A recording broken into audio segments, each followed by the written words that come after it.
Here in Britain, a deep and at times acrimonious debate has broken out among the followers of classical music over clapping, in particular, when to clap. Now, we're a nation of clappers. We like nothing more. It's another way of saying thank you, which we also say a great deal, even when we don't mean it. The trouble is that in the world of classical music, there is a time to clap and a time to be silent. But at the central event of London's classical music calendar called the Proms, the audience began applauding at the end of the first movement of Rachmaninoff's second piano concerto. Now, even worse, they did the same thing at the end of the second movement.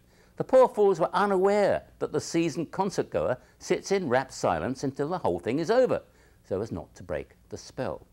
Now, I am something of a musical Philistine. I prefer men with guitars to men with violins, so I have learned over the years never to applaud at classical concerts until all the others do. Effectively, I'm being told when I can applaud.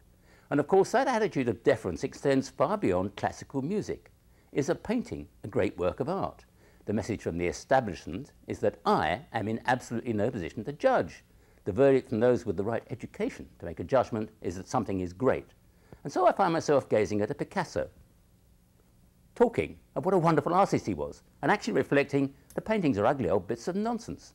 It's the same with literature and poetry, which no one I know actually reads or writes anymore. But perhaps that small rebellion at the concert, when the audience applauded when they chose, because that was the way they felt, is the beginning of a consumer rebellion. Perhaps in future we'll no longer be afraid to express an opinion on music or art for fear of exposing our ignorance. Oh, and by the way, the Mona Lisa does nothing for me either. I think that smile is amusement at the gullibility of the tourists who line up to look at her.